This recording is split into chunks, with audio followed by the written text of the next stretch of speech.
Olá! Seja muito bem-vindo, seja muito bem-vinda ao canal Literatura Sonora.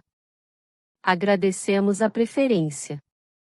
Que esta experiência venha a lhe proporcionar novos aprendizados. Boa audição. Antes que cases. Capítulo 1. Era um dia um rapaz de 25 anos, bonito e celibatário, não rico, mas vantajosamente empregado. Não tinha ambições, ou antes tinha uma ambição só, era amar loucamente uma mulher e casar sensatamente com ela.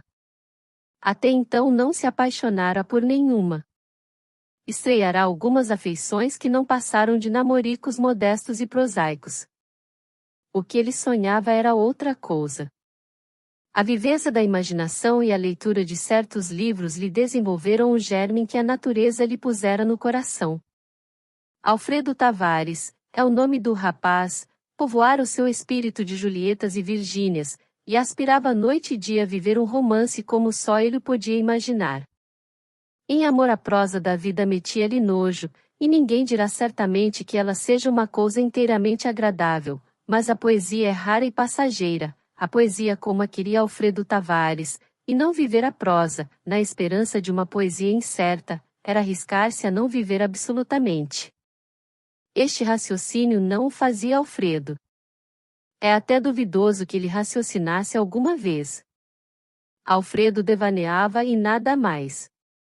Com a sua imaginação, vivia às vezes séculos, sobretudo de noite à mesa do chá, que ele ia tomar no carceler. Os castelos que ele fabricava entre duas torradas eram obras-primas de fantasia. Seus sonhos oscilavam entre o alaúde do trovador e a gôndola veneziana, entre uma castelã da Idade Média e uma fidalga da Idade dos Doges. Não era isto só, era mais e menos. Alfredo não exigia especialmente um sangue real, muita vez ia além da castelã, muita vez vinha quem da filha dos Doges, sonhava com Semíramis e com Ruth ao mesmo tempo. O que lhe pedia era o poético, o delicioso, o vago, uma mulher bela e vaporosa, delgada se fosse possível, em todo o caso vaso de quimeras, com quem iria suspirar uma vida mais do céu que da terra, à beira de um lago ou entre duas colinas eternamente verdes. A vida para ele devia ser a cristalização de um sonho. Essa era nem mais nem menos a sua ambição e o seu desespero. Alfredo Tavares adorava as mulheres bonitas. Um leitor menos sagaz achará nisto uma vulgaridade. Não é admirá-las, amá-las, que a regra comum, Alfredo adorava-as literalmente. Não caía de joelhos porque a razão lhe dizia que seria ridículo, mas se o corpo ficava de pé, o coração ajoelhava. Elas passavam e ele ficava mais triste que dantes, até que a imaginação o levasse outra vez nas asas, além e acima dos paralelepípedos e do carceler. Mas se a sua ambição era amar uma mulher, por que razão não amar uma de tantas que adorava assim de passagem? Leitor, nenhuma delas lhe tocará o verdadeiro ponto do coração. Sua admiração era de artista, a bala que o devia matar, ou não estava fundida, ou não fora disparada. Não seria porém difícil que uma das que ele simplesmente admirava lograsse dominar-lhe o coração, bastava-lhe um quebrar de olhos, um sorriso, um gesto qualquer. A imaginação dele faria o resto. Do que vai dito até aqui não se conclua rigorosamente que Alfredo fosse apenas um habitante dos vastos intermúndios de Epicuro, como dizia o Diniz. Não, Alfredo não vivia sempre das suas quimeras. A outra viajava muito, mas a besta comia, passeava, londreava, e até, ó desilusão última, e até engordava. Alfredo era refeito e corado devendo ser pálido e magro, como convinha a um sonhador da sua espécie. Vestia com apuro, regateava as suas contas, não era raro cear nas noites em que ia ao teatro, tudo isto sem prejuízo dos seus sentimentos poéticos. Feliz não era, mas também não torcia o nariz às necessidades vulgares da vida. Casava o devaneio com a prosa. Tal era Alfredo Tavares. Agora que o leitor o conhece, vou contar o que lhe aconteceu, por onde verá o leitor como os acontecimentos humanos dependem de circunstâncias fortuitas e indiferentes. Chame a isto acaso ou providência, nem por isso a coisa deixa de existir. Capítulo 2. Uma noite, era em 1867, subia Alfredo pela Rua do Ouvidor. Eram 8 horas, ia aborrecido, impaciente, com vontade de se distrair, mas sem vontade de falar a ninguém. A Rua do Ouvidor oferecia boa distração, mas era um perigo para quem não queria conversar. Alfredo reconheceu isto mesmo, e chegando à esquina da Rua da Quitanda parou. Seguiria pela Rua da Quitanda ou pela Rua do Ouvidor? Det was de question. Depois de hesitar uns 10 minutos, e de tomar ora por uma, ora por outra rua, Alfredo seguiu enfim pela da Quitanda na direção da de São José. Sua ideia era subir depois por esta, entrar na da Ajuda, ir pela do Passeio, dobrar a dos Arcos, vir pela do Lavradio até ao Rocio, descer pela do Rosário até a direita, onde iria tomar chá ao carceler, depois do que se recolheria à casa estafado e com sono. Foi neste ponto que interveio o personagem que o leitor pode chamar Dom Acaso ou Madre Providência, como lhe aprouver. Nada mais fortuito que ir por uma rua em vez de ir por outra, sem nenhuma necessidade que obrigue a seguir por esta ou por aquela. Pois este ato assim fortuito é o ponto de partida da aventura de Alfredo Tavares. Havia em frente de uma loja, que ficava adiante do extinto correio mercantil, um carro parado. Esta circunstância não chamou a atenção de Alfredo, ele ia cheio de seu próprio aborrecimento, de todo alheio ao mundo exterior. Mas uma mulher não é um carro, e, a coisa de 6 passos da loja, Alfredo via assomar à porta uma mulher, vestida de preto, e esperar que um criado lhe abrisse a portinhola. Alfredo parou. A necessidade de esperar que a senhora entrasse no carro justificava este ato, mas a razão dele era pura e simplesmente a admiração, o pasmo, o êxtase em que ficou o nosso Alfredo ao contemplar, de perfil e à meia luz, um rosto idealmente belo, uma figura elegantíssima, gravemente envolvida em singelas roupas pretas, que lhe realçavam mais a alvura dos braços e do rosto. Eu diria que o rapaz ficará embasbacado, se o permitisse a nobreza dos seus sentimentos e o asseio do escrito. A moça desceu a calçada, pôs um pé quase invisível no estribo do carro e entrou, fechou-se a portinhola, o criado subiu a almofada e o carro partiu. Alfredo só se moveu quando o carro começou a andar. A visão desaparecera, mas o rosto dela ficará-lhe na memória e no coração. O coração palpitava com força. Alfredo apressou o passo atrás do carro, mas muito antes de chegar à esquina da Rua da Assembleia, já o carro subia por esta acima. Quis a sua felicidade que um tilbure viesse atrás dele vazio. Alfredo meteu-se no tilbure e mandou tocar atrás do carro. A aventura sorria ali.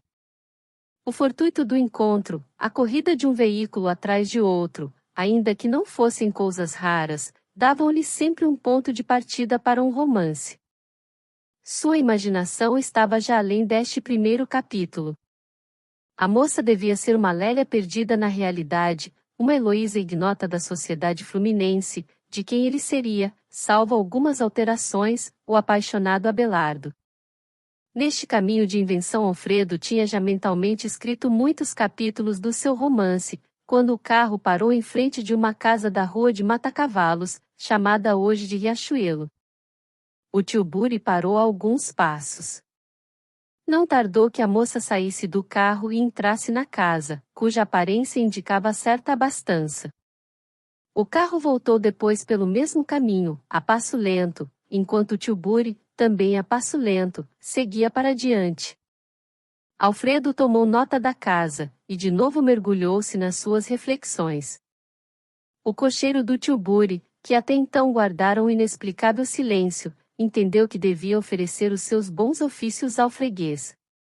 Vossa Senhoria ficou entusiasmado por aquela moça, disse-lhe com ar sonso. É bem bonita. Parece que sim, respondeu Alfredo, via de relance. Morará ali mesmo? Mora. Ah! O senhor já ali foi. 2 vezes. Foi naturalmente levar o marido. É viúva. Sabe disso? Sei, sim, senhor.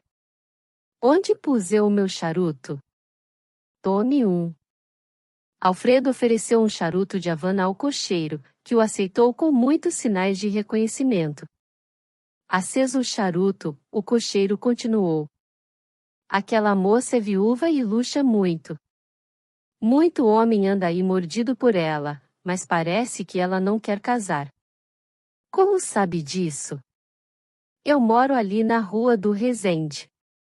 Não viu como o cavalo queria quebrar a esquina? Alfredo esteve um instante calado. Mora só? Perguntou ele.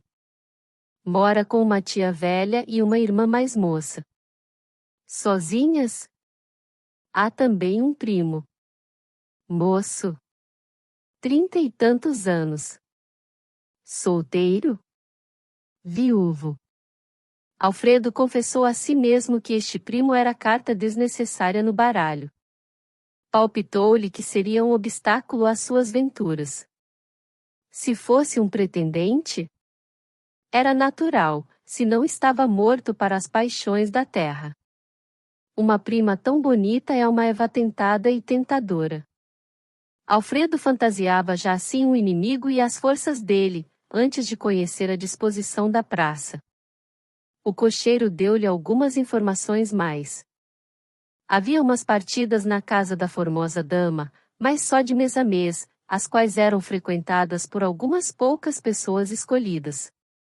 Ângela, que assim dizia ele chamar-se a moça, tinha alguns haveres, e viria a herdar da tia, que já estava muito velha.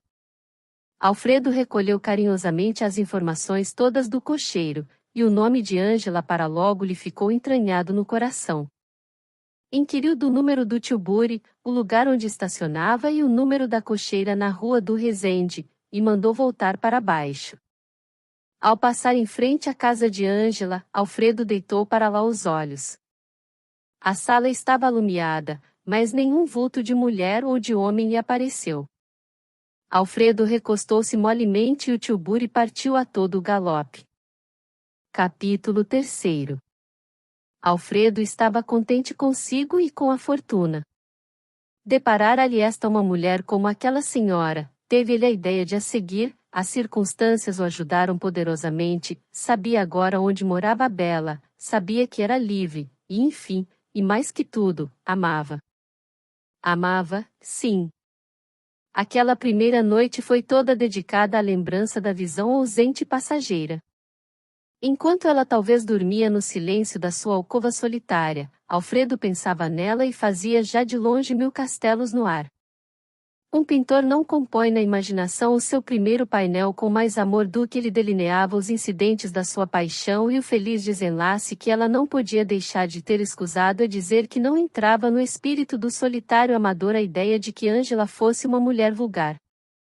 Era impossível que uma mulher tão bela não fosse igualmente em espírito superior ou melhor, uma imaginação etérea, vaporosa, com aspirações análogas às dele, que eram de viver como se poetiza. Isto devia ser Ângela, sem o que não se cansaria a natureza a dar-lhe tão aprimorado invólucro. Com estas e outras reflexões foi passando a noite, e já a aurora tingia o horizonte sem que o nosso aventuroso herói tivesse dormido. Mas era preciso dormir e dormiu. O sol já ia alto quando ele acordou. Ângela foi ainda o seu primeiro pensamento. Ao almoço pensou nela durante o trabalho, nela pensou ainda quando se sentou à mesa do hotel. Era a primeira vez que se sentia tão fortemente abalado, não tinha que ver, era chegada a sua hora. De tarde foi a mata-cavalos. Não achou ninguém à janela. Passou 3 ou 4 vezes por diante da casa sem ver o menor vestígio da moça. Alfredo era naturalmente impaciente e frenético, este primeiro revés da fortuna o pôs de mau humor. A noite desse dia foi pior que a anterior. A tarde seguinte, porém, alguma compensação lhe deu. Ao avistar a casa deu com um vulto de mulher à janela. Se não lhe dissessem os olhos, dizia-lhe claramente o coração que a mulher era Ângela.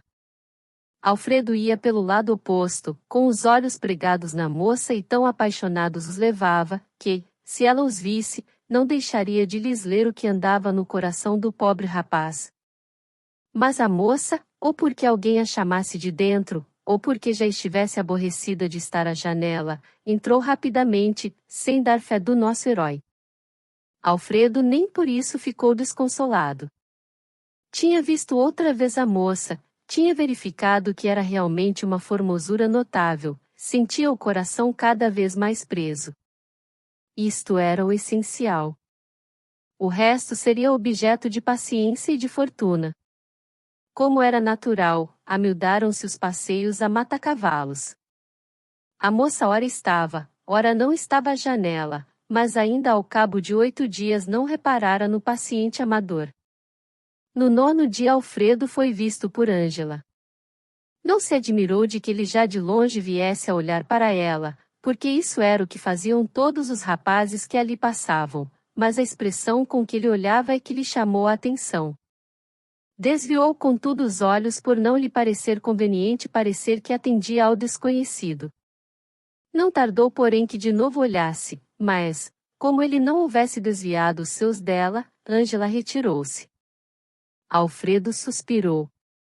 O suspiro de Alfredo tinha 2 sentidos.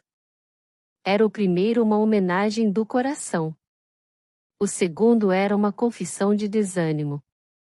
O rapaz via claramente que o coração da bela não fora tomado de assalto, como ele supunha. Todavia não tardou que reconhecesse a possibilidade de pôr as coisas em bom caminho, com o andar do tempo, e bem assim a obrigação que tinha Ângela de não parecer namoradeira deixando-se ir ao sabor da ternura que naturalmente havia de ter lido nos olhos dele. Daí a 4 dias Ângela tornou a ver o rapaz, pareceu reconhecê-lo, e, mais depressa que da primeira vez, deixou a janela. Alfredo desta vez enfiou um monólogo triste e a meia voz entrou a correr-lhe dos lábios fora, monólogo em que ele acusava a sorte e a natureza, culpadas de não terem feito e dirigido os corações de modo que quando um amasse ao outro se afinasse pela mesma corda. Queria ele dizer na sua que as almas deviam descer aos pares cá a este mundo. O sistema era excelente, agora que ele amava a bela viúva, se amasse alguma velha desdentada e tabaquista, o sistema seria detestável. Assim vai o mundo. 5 ou 6 semanas correram assim, ora vê-la e ela fugir-lhe, ora não vê-la absolutamente e a passar noites atrozes. Um dia, estando em uma loja na rua do Ouvidor ou dos Ourives, não sei bem onde foi, viu-a entrar acompanhada da irmã mais moça, e estremeceu. Ângela olhou para ele, se o conheceu não o disse no rosto, que se mostrou impassível. De outra vez, indo a uma missa fúnebre na Lapa, deu com os olhos na formosa esquiva, mas foi o mesmo que se olhasse para uma pedra, a moça não se moveu, uma só fibra do rosto não se lhe alterou. Alfredo não tinha amigos íntimos a quem confiasse estas coisas de coração. Mas o sentimento era mais forte, e ele sentia a necessidade de derramar o que sentia no coração de alguém. Deitou os olhos a um companheiro de passeios, com quem aliás não andava desde a aventura da Rua da Quitanda. Tibúrcio era o nome do confidente. Era um sujeito magro e amarelo, que se andasse naturalmente podia apresentar uma figura sofrivelmente elegante, mas que tinha o cestro de contrariar a natureza dando-lhe um jeito particular e perfeitamente ridículo. Votava todas as senhoras honestas ao maior desprezo, e era muito querido e festejado na roda das que o não eram. Alfredo reconhecia isto mesmo, mas olhava-lhe algumas qualidades boas, e sempre o considerará seu amigo. Não hesitou portanto em dizer tudo a Tibúrcio. O amigo ouviu lisonjeado a narração. É de fato bonita? Oh! Não sei como a descreva. Mas é rica? Não sei se o é. Sei que por ora tudo é inútil, pode ser que ame alguém e esteja até para casar com o tal primo, ou com outro qualquer. O certo é que eu estou cada vez pior. Imagino. Que farias tu? Eu insistia. Mas se nada alcançar? Insiste sempre. Já arriscaste uma carta? Oh, não. Tibúrcio refletiu. Tens razão, disse ele, seria inconveniente. Não sei que te diga, eu nunca naveguei nesses mares. Ando cá por outros, cujos parcéis conheço, e cuja bússola é conhecida de todos. Se eu pudesse esquecer-me dela, disse Alfredo, que nenhuma atenção prestara às palavras do amigo, já tinha deixado isto de mão. Às vezes penso que estou fazendo figura ridícula, porque enfim ela é pessoa de outra sociedade. O amor iguala as distâncias, disse sentenciosamente Tibúrcio. Então parece-te? Parece-me que deves continuar como hoje, e se daqui a algumas semanas mais nada houveres adiantado, fala-me porque eu terei meio de te dar algum conselho bom. Alfredo apertou fervorosamente as mãos do amigo. Entretanto, continuou este, seria bom que eu a visse, talvez que, não estando namorado como tu, possa conhecer-lhe o caráter e saber se é frieza ou soberba o que a faz até agora esquiva. Interiormente Alfredo fez uma careta. Não lhe parecia conveniente passar por casa de Ângela acompanhado de outro, o que tiraria ao seu amor o caráter romântico de um padecimento solitário e discreto. Era entretanto impossível recusar nada a um amigo que se interessava por ele. Convieram em que iriam nessa mesma tarde a Matacavalos. Acho bom, disse o namorado alegre com uma ideia súbita, acho bom que não passemos juntos, tu irás adiante e eu, um pouco atrás. Pois sim. Mas estará ela à janela hoje? Talvez, estes últimos 5 dias tenho-a visto sempre à janela. Oh! Isso é já um bom sinal. Mas não olha para mim. Dissimulação. Aquele anjo.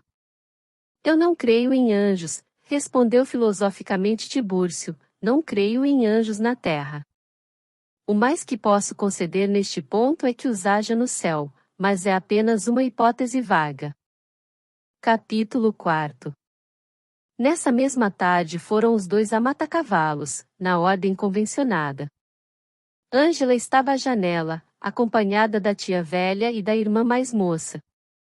Viu de longe o namorado, mas não fitou os olhos nele, Tibúrcio pela sua parte não desviava os seus da formosa dama. Alfredo passou como sempre. Os dois amigos foram reunir-se quando já não podiam estar ao alcance dos olhos dela.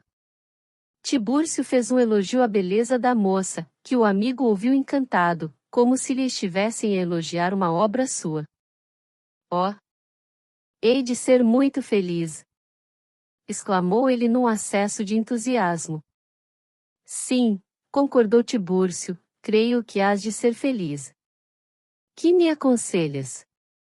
Mais alguns dias de luta, uns 15, por exemplo, e depois uma carta. Já tinha pensado nisso, disse Alfredo, mas receava errar, precisava da opinião de alguém. Uma carta, assim, sem nenhum fundamento de esperança, sai fora da norma comum, por isso mesmo me seduz. Mas como hei de mandar a carta? Isso agora é contigo, disse Tibúrcio, vê se tens meio de travar relações com algum criado da casa, ou o cocheiro do Tilbury. Exclamou triunfantemente Alfredo Tavares.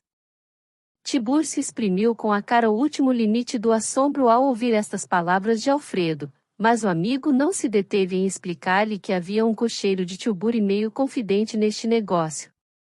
Tibúrcio aprovou o cocheiro, ficou assentado que o meio da carta seria aplicado. Os dias correram sem incidente notável. Perdão, houve um notável incidente. Alfredo passava uma tarde por baixo das janelas de Ângela. Ela não olhava para ele. De repente Alfredo ouve um pequeno grito e vê passar-lhe por diante dos olhos alguma coisa parecida com um lacinho de fita. Era efetivamente um lacinho de fita que caíra no chão. Alfredo olhou para cima, já não viu a viúva. Olhou em roda de si, abaixou-se, apanhou o laço e guardou na algibeira. Dizer o que havia dentro da sua alma naquele venturoso instante é tarefa que pediria muito tempo e mais adestrado pincel. Alfredo mal podia conter o coração. A vontade que tinha era beijar ali mesmo na rua o laço, que ele já considerava uma parte da sua bela. Reprimiu-se contudo, foi até o fim da rua, voltou por ela, mas, contra o costume daqueles últimos dias, a moça não apareceu. Esta circunstância era suficiente para fazer crer na casualidade da queda do laço. Assim o pensava Alfredo, ao mesmo tempo porém perguntava se não era possível que Ângela, envergonhada da sua audácia, quisesse agora evitar a presença dele e não menos as vistas curiosas da vizinhança. Talvez, dizia ele. Daí a um instante. Não, não é possível tamanha felicidade. O grito que soltou foi de sincera surpresa. A fita foi casual. Nem por isso a adorarei menos. Apenas chegou à casa, Alfredo tirou o laço, que era de fita azul, e devia ter estado no colo ou no cabelo da viúva. Alfredo beijou cerca de 25 vezes e, se a natureza o tivesse feito poeta, é provável que naquela mesma ocasião expectorasse 10 ou 12 estrofes em que diria estar naquela fita um pedaço da alma da bela. A cor da fita serviria para fazer bonitas e adequadas comparações com o céu. Não era poeta o nosso Alfredo, contentou-se em beijar o precioso despojo, e não deixou de referir o episódio ao seu confidente. Na minha opinião, disse este, é chegada a ocasião de lançar a carta. Creio que sim. Não sejas mole. Há de ser já amanhã. Alfredo não contava com a instabilidade das coisas humanas. A amizade na terra, ainda quando o coração a mantenha, está dependente do fio da vida. O cocheiro do Tilbury não se teria provavelmente esquecido do seu freguês de uma noite, mas tinha morrido no intervalo daquela noite ao dia em que Alfredo foi procurar. É demais! Exclamou Alfredo, parece que a sorte se compraz de multiplicar os obstáculos com que eu esbarro a cada passo. Aposto que esse homem não morria se eu não precisasse dele. O destino persegue-me. Mas nem por isso hei de curvar a cabeça. Oh! Não! Com esta boa resolução se foi o namorado em busca de outro meio. A sorte trouxe-lhe um excelente. Vagou a casa contígua à de Ângela, era uma casa pequena, elegantezinha, própria para um ou dois rapazes solteiros. Alfredo alugou a casa e foi dizê-lo triunfantemente ao seu amigo. Fizeste muito bem! Exclamou este. O golpe é de mestre. Estando ao pé é impossível que não chegues a algum resultado. Tanto mais que ela já me conhece, disse Alfredo, deve ver nisso uma prova de amor. Justamente. Alfredo não se demorou em fazer a mudança, dali a 2 dias estava na sua casa nova. É escusado dizer que o laço azul não foi em alguma gaveta ou caixinha, foi na algibeira dele. Capítulo 5. Tanto a casa de Ângela como a de Alfredo tinham um jardim no fundo. Alfredo quase morreu de contentamento quando descobriu esta circunstância. É impossível, pensava ele, que aquela moça tão poética não goste de passear no jardim. Vê-la-ei desta janela do fundo, ou por cima da cerca se for baixa. Será? Alfredo desceu a cerca e verificou que a cerca lhe dava pelo peito. Bom, disse ele. Nem de propósito. Agradeceu mentalmente a sorte que ainda poucos dias antes amaldiçoava e subiu para pôr os seus objetos em ordem e dar alguns esclarecimentos ao criado. Nesse mesmo dia de tarde, estando à janela, viu a moça. Ângela encarou com ele como quem duvidava do que via, mas, passado esse momento de exame, pareceu não lhe dar atenção. Alfredo, cuja intenção era cumprimentá-la, com o pretexto da vizinhança, esqueceu-se completamente da formalidade. Em vão procurou nova ocasião. A moça parecia alheia à sua pessoa. Não faz mal, disse ele consigo, o essencial é que eu esteja aqui ao pé. A moça parecia-lhe agora ainda mais bonita. Era uma beleza que ainda ganhava mais quando examinada de perto. Alfredo reconheceu que era de todo impossível pensar em outra mulher deste mundo ainda que aquela devesse fazê-lo desgraçado. No segundo dia foi mais feliz. Chegou à janela repentinamente na ocasião em que ela e a tia estavam à sua, Alfredo cumprimentou-as respeitosamente. Elas corresponderam com um leve gesto. O conhecimento estava travado. Nem por isso adiantou o namoro, porque durante a tarde os olhos de ambos não se encontraram e a existência de Alfredo parecia ser a última coisa de que Ângela se lembrava. 8 dias depois, estando Alfredo à janela, viu chegar a moça sozinha, com uma flor na mão. Ela olhou para ele, cumprimentaram. Era a primeira vez que Alfredo alcançava alguma coisa. A sua alma voou ao sétimo céu. A moça recostou-se na grade com a flor na mão, a brincar distraída, não sei se por brincar, se por mostrar a mão ao vizinho. O certo é que Alfredo não tirava os olhos da mão. A mão era digna irmã do pé, que Alfredo entrevira na rua da Quitanda. O rapaz estava fascinado. Mas quando ele quase perdeu o juízo foi na ocasião em que ela, indo retirar-se da janela, encarou outra vez com ele. Não havia severidade nos lábios, Alfredo viu-lhe até uma sombra de sorriso. "Sou feliz!" exclamou Alfredo entrando. "Enfim, consegui já alguma coisa." Dizendo isto deu alguns passos na sala, agitado, rindo, mirando-se ao espelho, completamente fora de si. 10 minutos depois chegou à janela, outros 10 minutos depois chegava Ângela. Olharam-se ainda uma vez.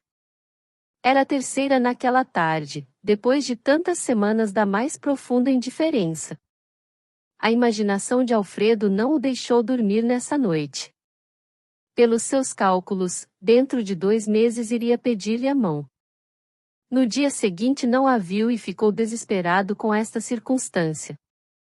Felizmente o criado, que já havia percebido alguma coisa, achou meio de lhe dizer que a família da casa vizinha saíra de manhã e não voltará.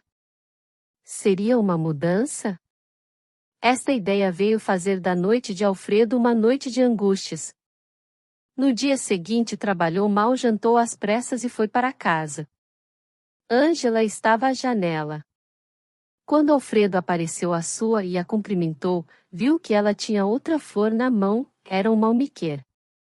Alfredo ficou logo embebido a contemplá-la. Ângela começou a desfolhar o malmiquer, como se estivesse consultando sobre algum problema do coração.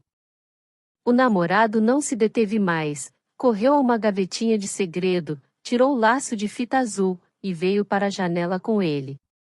A moça tinha desfolhado toda a flor, olhou para ele e viu o lacinho que lhe caíra da cabeça. Estremeceu e sorriu.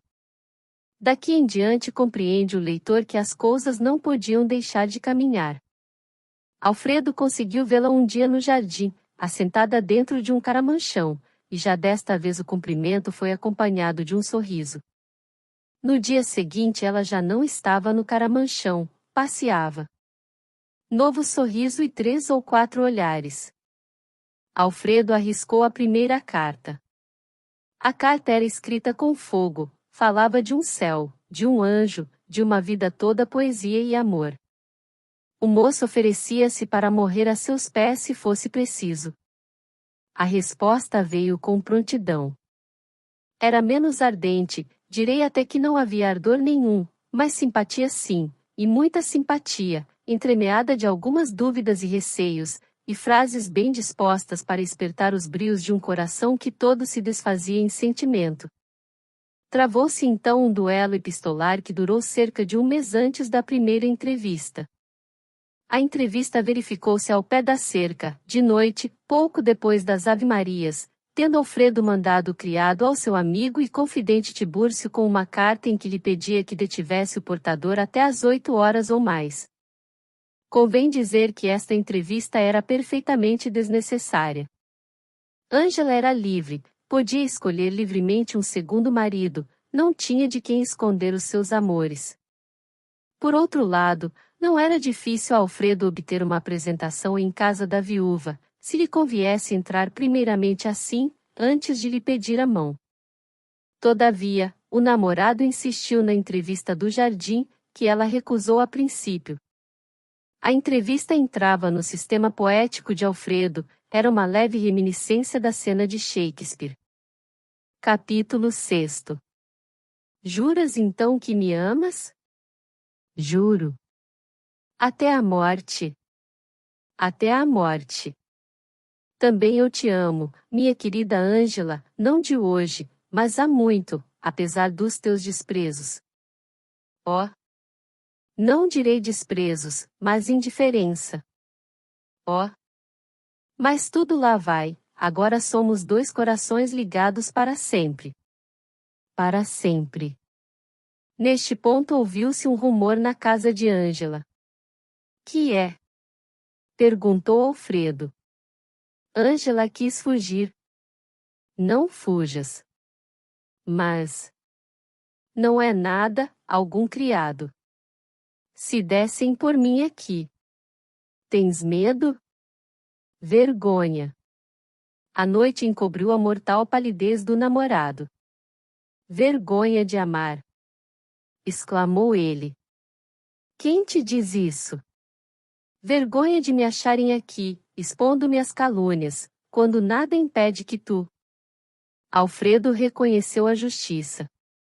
Nem por isso deixou de meter a mão nos cabelos com um gesto de aflição trágica, que a noite continuava a encobrir aos olhos da formosa viúva. Olha! O melhor é vires à nossa casa. Autorizo-te a pedir a minha mão. Conquanto ela já houvesse indicado isto nas cartas, era a primeira vez que formalmente o dizia. Alfredo viu-se transportado ao sétimo céu. Agradeceu a autorização que lhe dava e respeitosamente beijou-lhe a mão. Agora, adeus. Ainda não. Exclamou Alfredo. Que imprudência. Um instante mais. Ouves? Disse ela prestando o ouvido ao rumor que se fazia na casa. Alfredo respondeu apaixonada e literariamente. Não é a calhandra, é o rouxinol. É a voz de minha tia. Observou a viúva prosaicamente. Adeus. Uma última coisa te peço antes de ir à tua casa. Que é? Outra entrevista neste mesmo lugar. Alfredo. Outra e última. Ângela não respondeu. Sim. Não sei, adeus. E libertando a sua mão das mãos do namorado que a retinha com força, Ângela correu para casa. Alfredo ficou triste e alegre ao mesmo tempo. Ouvirá a doce voz de Ângela, tivera nas suas a sua mão alva e macia como veludo, ouvirá a jurar que o amava, enfim estava autorizado a pedir-lhe solenemente a mão. A preocupação, porém, da moça a respeito do que pensaria a tia figurou-se-lhe extremamente prosaica. Quisera vê-la toda poética, embebida no seu amor, esquecida do resto do mundo, morta para tudo que não fosse o bater do seu coração. A despedida, sobretudo, pareceu-lhe repentinamente demais. O adeus foi antes de medo que de amor, não se despediu, fugiu. Ao mesmo tempo, esse sobressalto era dramático e interessante, mas por que não conceder-lhe segunda entrevista? Enquanto ele fazia estas reflexões, Ângela pensava na impressão que lhe teria deixado e na mágoa que porventura lhe ficará da recusa de uma segunda e última entrevista. Refletiu longo tempo e resolveu remediar o mal, se mal se podia aquilo chamar. No dia seguinte, logo cedo, recebeu Alfredo um bilhetinho da namorada. Era um protesto de amor, com uma explicação da fuga da véspera e uma promessa de outra entrevista na seguinte noite, depois da qual ele iria pedir-lhe oficialmente a mão. Alfredo exultou. Nesse dia a natureza pareceu-lhe melhor. O almoço foi excelente apesar de lhe terem dado um filé tão duro como sola e de estar o chá frio como água. O patrão nunca lhe pareceu mais amável. Todas as pessoas que encontrava tinham cara de excelentes amigos. Enfim, até o criado ganhou com os sentimentos alegres do amo. Alfredo deu-lhe uma boa molhadura pela habilidade com que lhe escovara as botas, que, entre parênteses, nem sequer levavam graxa. Verificou-se a entrevista sem nenhum incidente notável. Houve os costumados protestos. Amo-te muito. E eu. És um anjo. Seremos felizes. Deus nos ouça. Há de ouvir-nos. Estas e outras palavras foram o estribilho da entrevista que durou apenas meia hora. Nessa ocasião Alfredo desenvolveu o seu sistema de vida, a maneira por que ele encarava o casamento, os sonhos de amor que haviam realizar, e 1000 outros artigos de um programa de namorado, que a moça ouviu e aplaudiu. Alfredo despediu-se contente e feliz. A noite que passou foi a mais deliciosa de todas. O sonho que ele procurara durante tanto tempo ia enfim realizar-se, amava uma mulher como ele a queria e imaginava. Nenhum obstáculo se oferecia à sua aventura na terra. No outro dia de manhã, entrando no hotel, encontrou o amigo Tibúrcio, e referiu-lhe tudo. O confidente felicitou o namorado pelo triunfo que alcançara e deu-lhe logo um aperto de mão, não podendo dar-lhe, como quisera, um abraço. Se soubesses como vou ser feliz. Sei. Que mulher. Que anjo. Sim. É bonita. Não é só bonita. Bonitas há muitas. Mas a alma que ela tem, a maneira de sentir, tudo isso e mais, eis o que faz uma criatura superior. Quando será o casamento? Ela o dirá. Há de ser breve. Dentro de 3 a 4 meses. Aqui fez Alfredo um novo hino em louvor das qualidades eminentes e raras da noiva e pela 100ª vez defendeu a vida romanesca e ideal. Tibúrcio observou gracejando que era-lhe necessário primeiro suprimir o bife que estava comendo, observação que Alfredo teve a franqueza de achar descabida e um pouco tola. A conversa, porém, não teve incidente desagradável e os dois amigos separaram-se como dantes, não sem que o noivo agradecesse ao confidente a animação que lhe dera nos piores dias do seu amor. Enfim, quando a vais pedir? Amanhã. Coragem. Capítulo 7. Não é minha intenção nem vem ao caso referir ao leitor todos os episódios do amor de Alfredo Tavares. Até aqui foi necessário contar alguns e resumir outros. Agora que o namoro chegou ao seu termo e que o período do noivado vai começar, não quero fatigar a atenção do leitor com uma narração que nenhuma variedade apresenta. Justamente 3 meses depois da segunda entrevista recebiam-se os dois noivos, na igreja da Lapa, em presença de algumas pessoas íntimas, entre as quais o confidente de Alfredo, um dos padrinhos. O outro era o primo de Ângela, de quem falará o cocheiro do Tilbury, e que até agora não apareceu nestas páginas por não ser preciso. Chamava-se Epaminondas e tinha a habilidade de desmentir o padre que tal nome lhe dera, pregando a cada instante a sua peta. A circunstância não vem ao caso e por isso não insisto nela.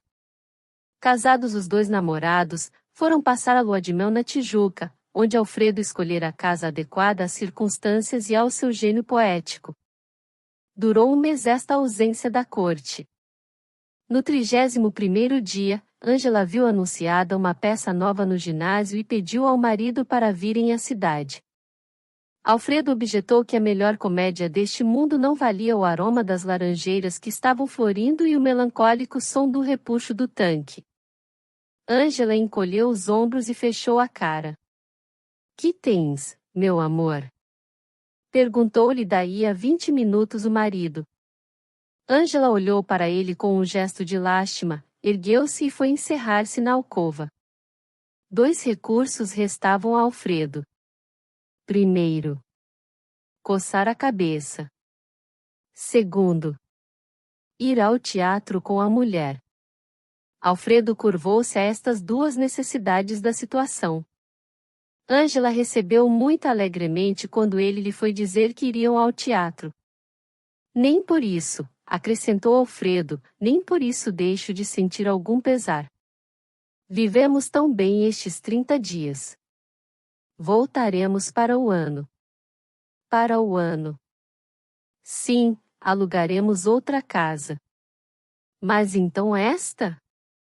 Esta acabou. Pois querias viver num desterro? Mas eu pensei que era um paraíso, disse o marido com ar melancólico. Paraíso é coisa de romance. A alma de Alfredo levou um trambolhão. Ângela viu o efeito produzido no esposo pelo seu reparo e procurou suavizar-lhe, dizendo-lhe algumas coisas bonitas com que ele algum tempo mitigou as suas penas. Olha, Ângela, disse Alfredo, o casamento, como eu imaginei sempre, é uma vida solitária e exclusiva de dois entes que se amam. Seremos nós assim? Por que não? Juras então que seremos felizes? A resposta era elástica. Alfredo tomou-a ao pé da letra e abraçou a mulher. Naquele mesmo dia vieram para a casa da tia e foram ao teatro. A nova peça do ginásio aborreceu tanto o marido quanto agradou a mulher. Ângela parecia fora de si de contente. Quando caiu o pano no último ato, disse ela ao esposo: havemos de vir outra vez. Gostaste? Muito. E tu? Não gostei, respondeu Alfredo com evidente mau humor. Ângela levantou os ombros, com o ar de quem dizia: gostes ou não, hás de cá voltar. E voltou. Este foi o primeiro passo de uma carreira que parecia não acabar mais. Ângela era um turbilhão. A vida para ela estava fora da casa. Em casa morava a morte, sob a figura do aborrecimento. Não havia baile que faltasse, nem espetáculo, nem passeio, nem festa célebre, e tudo isto cercado de muitas rendas, joias e sedas, que ela comprava todos os dias, como se o dinheiro nunca devesse acabar. Alfredo esforçava-se por atrair a mulher à esfera dos seus sentimentos românticos, mas era esforço vão. Com um levantar de ombros, Ângela respondia a tudo. Alfredo detestava principalmente os bailes, porque era quando a mulher menos lhe pertencia, sobretudo os bailes dados em casa dele. Às observações que ele fazia nesse sentido, Ângela respondia sempre: mas são obrigações de sociedade, se eu quisesse ser freira metia-me na ajuda. Mas nem todos.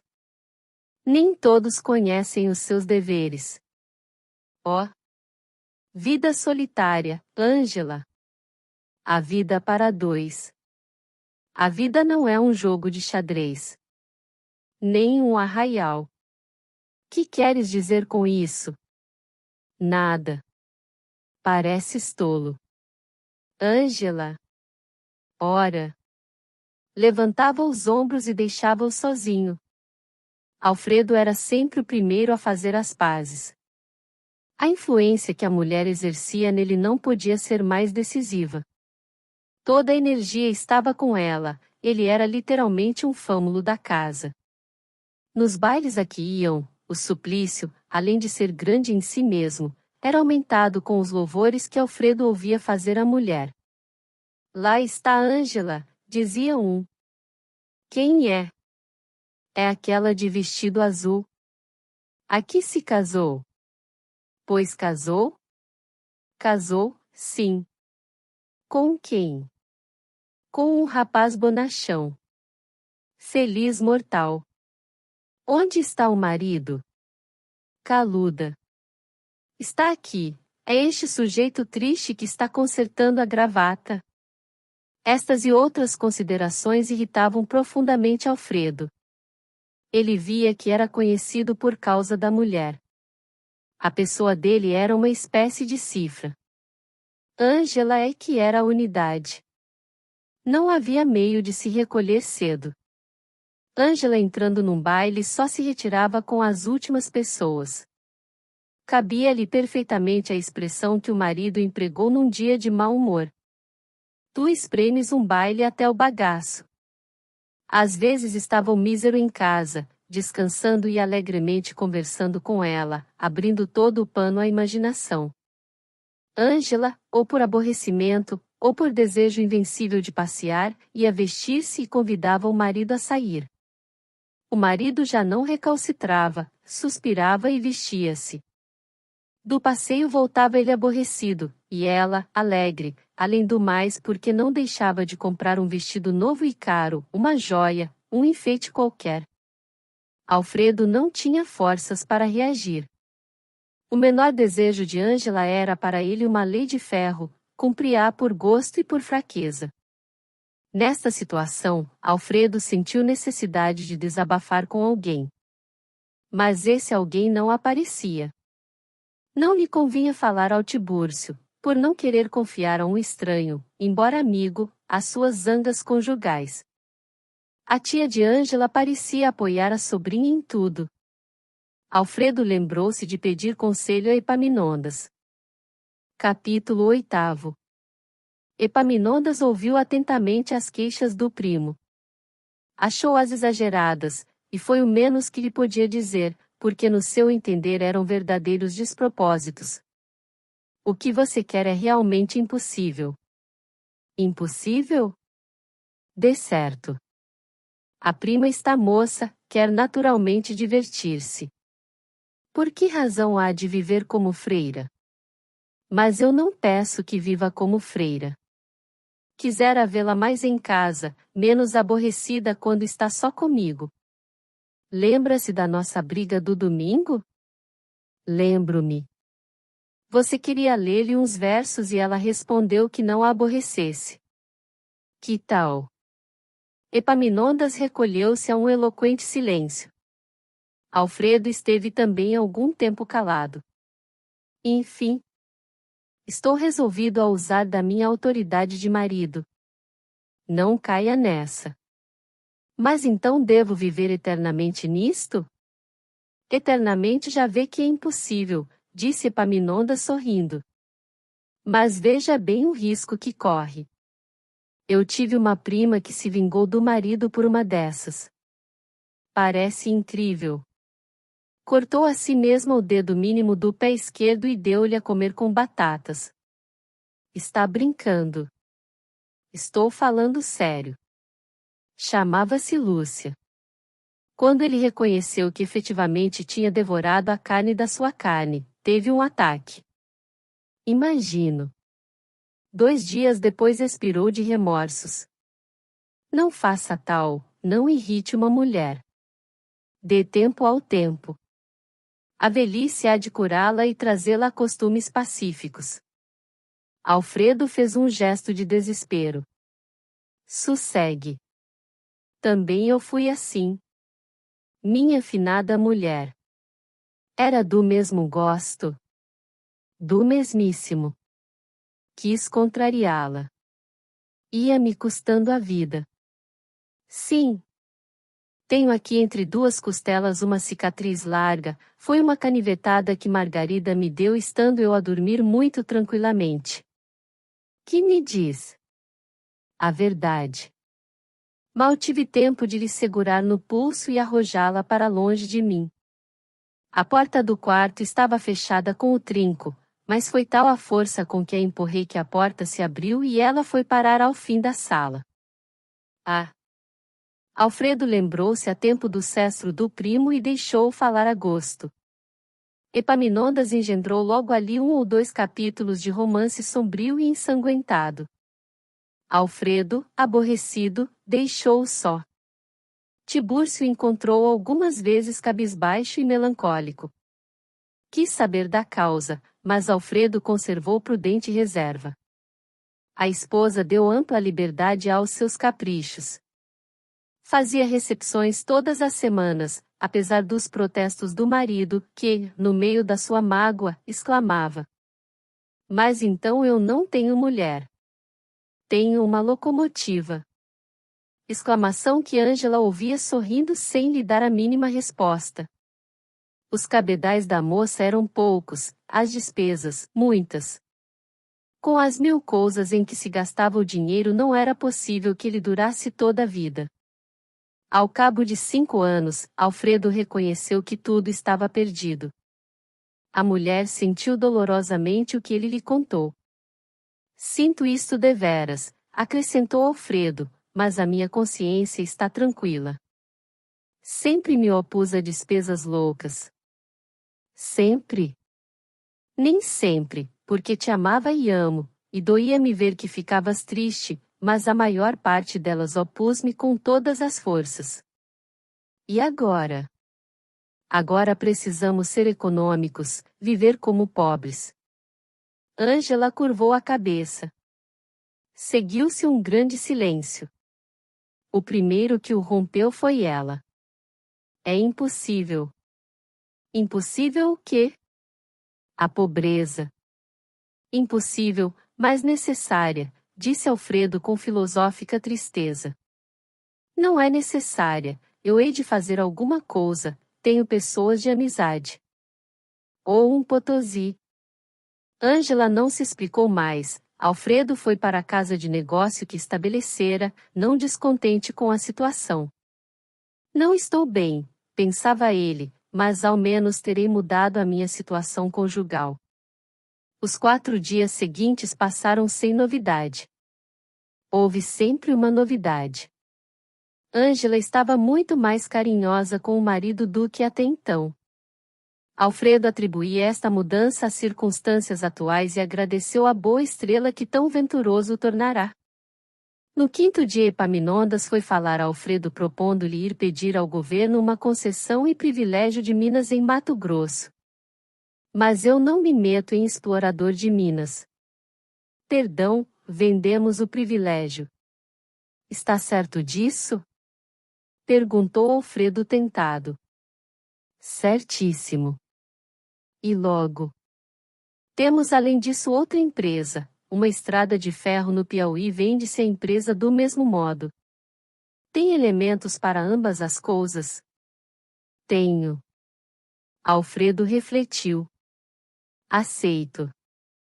Epaminondas declarou que alcançaria tudo do ministro.